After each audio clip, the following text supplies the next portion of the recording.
আরে বাংলাদেশি ভাই, তোদের তো পেঁয়াজ পেঁয়াজ করে মাথা খারাপ হয়ে গেল। হ্যাঁ, ওই পেঁয়াজ পাচ্ছিস না বলে তোদের এখন উল্টা পাল্টা ভারতের নামে সব ভিডিও ভিডিও করে সব ছাড়ছিস। ইন্ডিয়া অমুক, ইন্ডিয়া খণ্ড খণ্ড হয়ে যাবে, ইন্ডিয়া টুকরো টুকরো হয়ে যাবে, এইসব ভাষা তোরা দিচ্ছিস ইন্ডিয়া, তাই না?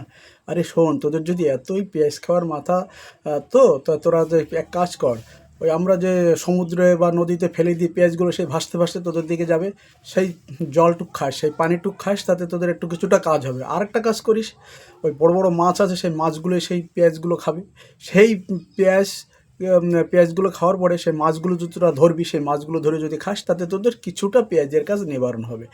আমাদের পেঁয়াজ অত দরকার নেই, পেঁয়াজ পচে যাক, ফেলে দেবো, সেইগুলো তোরা খেয়ে, সেই জল পানি খেয়ে তোরা, সমুদ্রের জল ভেসে যাবে তোদের দিকে, তাই তোরা খেয়ে থাকিস। হ্যাঁ, তোরা কি করবি, তোরা ভারতকে অপমান করার জন্য ছোটো ছোটো ভিডিও নিজেরা, শুনুন শুনুন ভাই, ওই দেখেন ভাই কি বলছে, এই ধরনের ভাষা দিয়ে তোরা ভিডিও করিস, তাই তো? হ্যাঁ, তোরা কর এই ধরনের ভিডিও, তাতে আমার কোনো যায় আসে না। বড় পাহাড়ে যদি একটা ঢিল ছোড়া হয় বা ইট পাটকেল ছোড়া হয়, ইট পাটকেলটা ভেঙে যায়, ঢিলটা ভেঙে যায়, কিন্তু পাহাড়ই থাকে। এটা হচ্ছে একটা ভারতবর্ষ বিশাল শক্তিশালী। এদের বদনাম করে তোদের কিচ্ছু হবে না। এদের বদনাম করে তোরা কি করবি? হ্যাঁ, ভারতবর্ষের বদনাম করছিস, বদনাম করে কোনো লাভ নেই। এই দেখিস না শিয়াল, সেই খায়, সেই কী বলে, আঙুর ফল খেতে যাচ্ছে, আঙুর ফল পাচ্ছে না, নাগাল পাচ্ছে না, তাই বলছি কি আঙুর ফল টক। তাই তোরা ভারতবর্ষের সাথে কোনোটায় পারছিস না, তাই তার বদনাম করছিস ভারতবর্ষের। বদনাম করে তোরা কী করবি? এদের কিচ্ছুই করতে পারবি না, বরং তোরাই শেষ হয়ে যাবি। আবার বলছিস ভারতকে বুঝে নেবো, ভারতকে অমুক করবো তমুক করবো। হ্যাঁ, তোদের পাকনা গজিয়েছে। আর এই যে পাকিস্তানি দেখছিস না, পাকিস্তানিদের কথা বলছিস, শোন, একটা লোক গুয়ের গর্তয় পড়ে গেছে, এখন সে আর উঠতে পারছে না। রাস্তা দিয়ে একটা লোক যাচ্ছে, বলছে ও ভাই আমাকে একটু তোলো। যেই তুলেছে, সেই তার গায়ে সব গুগুলো সব লাগিয়ে দিলে, এখন বলছে দেখ ভাই এটা কি করলি? বলছে আমি শীতকাল তো, তাই তোর গায়ে আমি এই গু মাখিয়ে দিলাম, দুইজনে একসঙ্গে চান করবো। হ্যাঁ, আমি একা চান করবো কেন? তাহলে এইবার দেখ, বাংলাদেশ, সে পাকিস্তান দেখলো কি, যে 71-এর সময় আমরা ওদের সাথে পারিনি, ভারত সহযোগিতা করে আমাদের হারিয়ে দিয়েছে, আমরা অনেক মরেছি। এখন বাংলাদেশ আমাদের একটু মনে মনে শত্রু, যদিও আমাদের জাত ভাই, তবু ওরা শত্রু। তাই কি করলি, ওদেরকে সঙ্গে নিছিস। ওদেরকে সঙ্গে নিয়ে তোরা ওদেরকেও মারবি, তোরাও মরবি।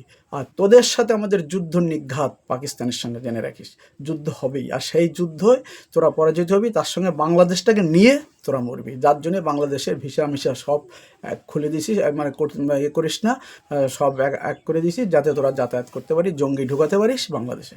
হ্যাঁ, কিন্তু তোরা তা ভাবিস না, তোরা শেষ হবি।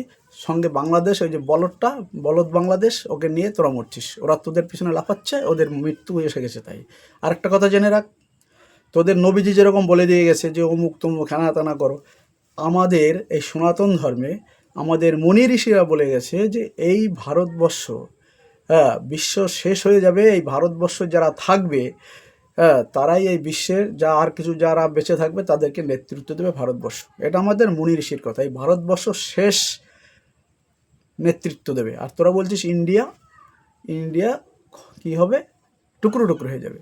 তাহলে ইন্ডিয়া যদি টুকরো টুকরো হয়, তাহলে ওই ভারতবর্ষ ঠিকই বলছে, এই ভারতবর্ষই, ইন্ডিয়া বাদ দিয়ে তুই, এই ভারতবর্ষ, ভারতের নামে এই ভারতবর্ষ, তাই এই ইন্ডিয়াই একদিন, এই ভারতবর্ষই একদিন বিশ্বকে নেতৃত্ব দেবে। এই নেতৃত্ব চলবে ভারত থেকে, ভারত যেটা বলবে সেইটা বিশ্ব শুনবে, কারণ আর দেশগুলো সব ধ্বংস হয়ে যাবে, কিছু কিছু দেশ থাকবে, তার নেতৃত্ব একমাত্র ভারতবর্ষ দেবে, এই ভারতবর্ষই টিকে থাকবে, জেনে রাখিস। আর তোরা সব ধূলিসাৎ হয়ে যাবি, তোরা থাকবি না একটাও। তোরা ভারতের বিরুদ্ধে গবেষণা করিস আর ভারতের বিরুদ্ধে টুকরো টুকরো ভিডিও ছেড়ে ভারতকে তোরা দুর্বল করতে চাস। ভারতবর্ষ একটা পাহাড়, আর তোরা একটা ইট পাটকেল, ছোট্ট পাহাড়ে মারবি, ভেঙে যাবে ইট পাটকেল। আর সেই ভারতবর্ষ হচ্ছে এইটা, সেই পাহাড় হচ্ছে সেই ভারতবর্ষ। পাহাড়ের কোনো ক্ষতি হবে না, কিন্তু ক্ষতি হবে কার? ওই যে ঢিল ছুড়িস না, ওই ঢিল তোদেরই ক্ষতি হবে, জেনে রাখিস।